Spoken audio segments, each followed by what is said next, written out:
Welcome everybody to another episode of the Providence Lucha Talk. I'm your boy Jay. And it's Lucito. And we are here to talk about everything and anything that has to do with wrestling.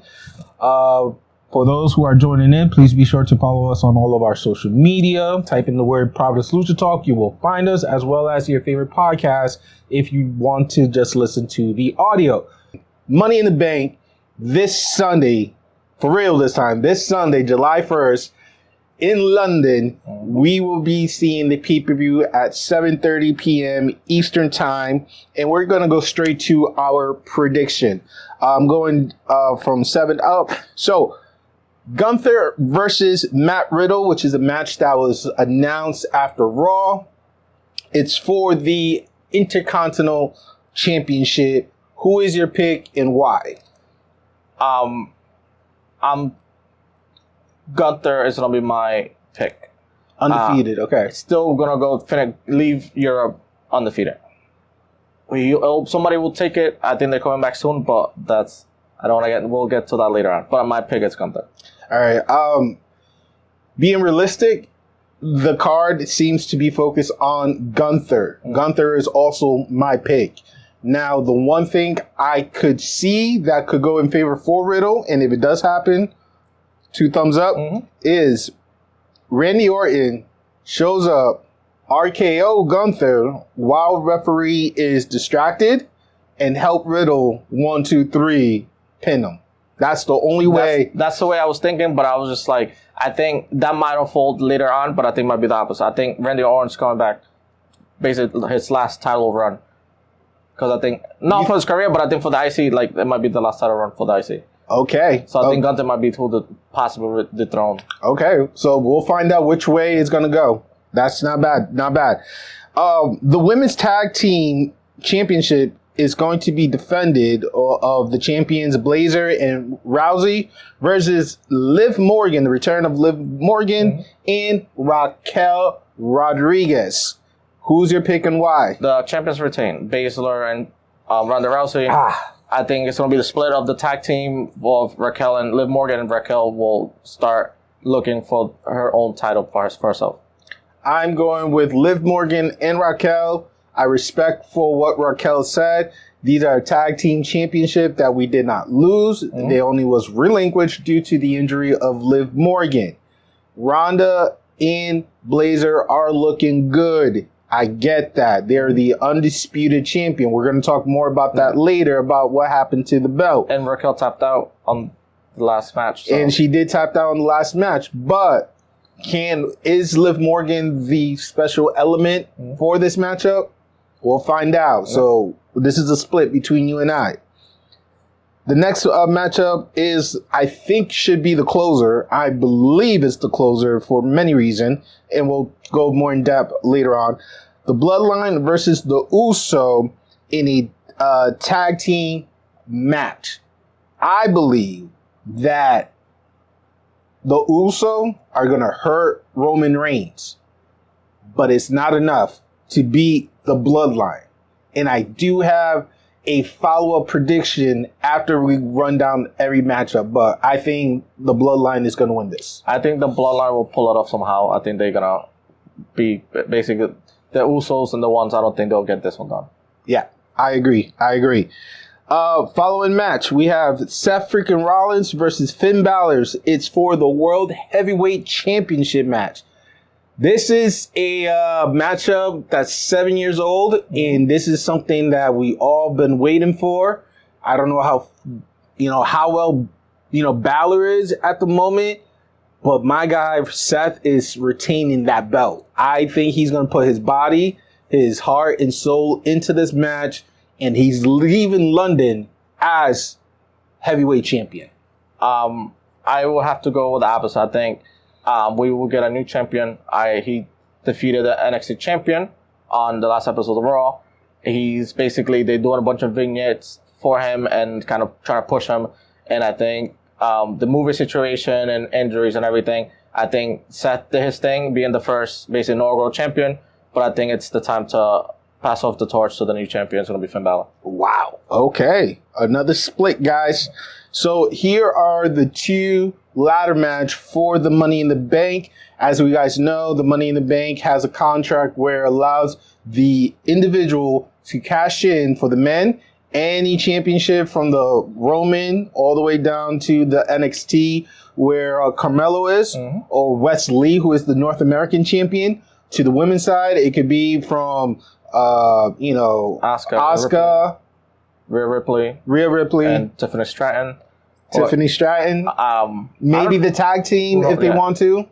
Who knows? We'll find out. Which is currently Ronda and Blazer. Correct. So, for the women, we have Zelina Vega, Becky Lynch, Zoe Stark, Bayley, Io Sky, and Trish Stratus, the Hall of Famer, in this matchup.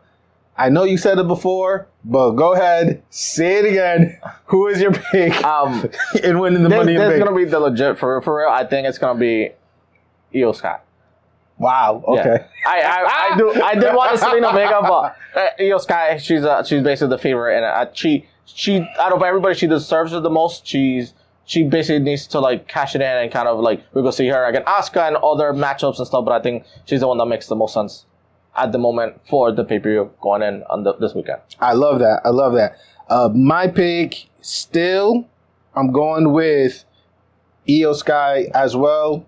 My second pick will be Becky Lynch. Becky Lynch seems to be the one I believe that could try to sneak it in if Zoe and Trish is distracted. But those are my 1 and 2. If my second one just to will be Zoe Stark, just to have the newcomer to get. She already got the push from Trish Stratus. She kind of like made an impact so far. Building a story with Becky Lynch, I think her winning the Money in the Bank, she could get off Trish Stratus and be on her own and cash it in and possibly be a champion for. I don't think she was a champion for NXT, but she could be potentially a champion for. She was a tag team champion in NXT, but never the win. Yep, not a single women champion. Okay, very good. And lastly, the men Money in the Bank ladder. We have Ricochet, Shinsuke Nakamura, L.A. Knight, Santo Escobar, Butch, but Pete Dunne. Hopefully the return of Pete Dunne. Damian Priest, and surprise, surprise, Logan Paul. Oof. Who is this pick? It has to be LA Knight. The one I do not want, and I think if Vince takes over, which he's been dabbling and make some decision making, probably Logan Paul, but I think I'm going for a late night. Okay, yeah. My pick is still Shinsuke Nakamura. Shinsuke, to me, is favorable. He has the experience. I feel like he's not going to be lost in the shuffle, different to Butch, to Santo Escobar, to Damian Priest. He is so far my pick. If I have a second one, unfortunately, I will pick LA Knight, because he has won the crowd over within the 5 month he has been in the Raw or SmackDown. Yeah, he went from a manager to now being like... It's amazing. The transformation is amazing. Now, with the Logan Paul situation, there's rumors that Triple H does not even want him near that contract. Triple H doesn't even want him near that contract whatsoever. So I don't see Logan Paul there winning it. I do see him doing, like I mentioned before, doing some spots, some spot with Ricochet that's high risk, high reward, but not enough to stop either LA Knight or Shinsuke Nakamura to win Money in the Bank. Because I will say not a multiverse, but something that crazy could happen. I know they've been talking about his contract and it hasn't been on TV and stuff.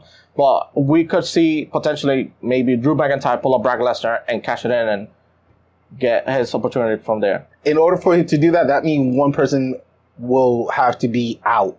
Yeah, so we still got Friday. Somebody could get injured or something could happen. Or he could hurt somebody in the back. And knock on wood and everything that I love, I don't. So, I don't know. But I don't want to see that. I just want Shinsuke just grabbing the briefcase.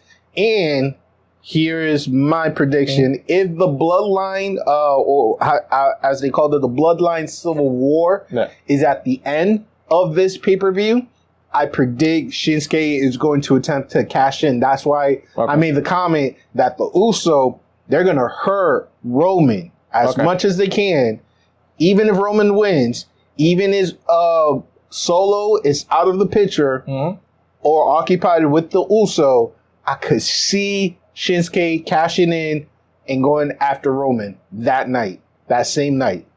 I mean, like, so far, Roman has been champion world champion for 1,024 plus days. So he's really climbing the ladder to try to reach Bruno's numbers, which is, I think, is like 24. It's a big number. It is a lot of days, which means we will have to be experiencing another 3 years of Roman as champion, which we could have a new president, if anything. That's crazy. Like we could have, we would be an election format by the I cannot. I am good. I am good. So who you got for Dominic and Cody Rhodes? You are so good. I appreciate you because I did forget them. So another match. There is a match between Dominique versus Cody Rhodes. Dominique will have Rhea Ripley on her side. I believe Cody Rhodes will win with the help of Brandy making her first appearance to WWE. I think he will lose. I think Dominic will continue his heel and winning streak. But I think I saw one on some other podcast or commentator on Twitter that they're trying to kind of do the story of how Dusty Rhodes had like a losing streak and kind of had to like refine himself. I think that's will happen. It's going to happen to Cody Rhodes. They're going to use a story of him keep losing until something kicks in to like he starts winning. So maybe we'll see a Survivor Series or maybe next year for Rumble or something to get a winning streak. Okay, I mean those are really big. Do you see Brandy showing up? Or no, I think she should be out of the picture at the moment until later on. I think they should do the Twitter finger war between the two, but she got no chance against Rhea. Like it won't be believable. Well, thank you again for the recovery because I completely overlooked their name, and I have the list right in front of me too. So that's a little bit embarrassing, but. And if you enjoyed this episode, please be sure to like, subscribe, follow us on all of our social media. Our social media we're on TikTok, Providence Lucha Talk. We are in, Lucha Talk. We are in Instagram. We are in Facebook. We are on YouTube where you can see the full episode visually with all the mistake and all, unless if I fix the lineup that I did for Money in the Bank, but we'll see. As well as Twitter, Providence Lucha Talk. You can listen to our podcast audibly on your favorite podcast media app. All you got to do is type in the word Providence Lucha Talk, and you'll be able to see us, support your boys, help us out, bring us those numbers and engagement up for us. We thank you in advance. There's no other announcement. I think we cover it all until we'll get back to Blood and Guts and other pay-per-views are coming up soon. Yeah, the Boston one should be good. Yeah, we're gonna figure out how we're gonna get there. All right. So I'm your boy Jay, and this is Susito. We thank you. We appreciate you. Good night and peace. See ya.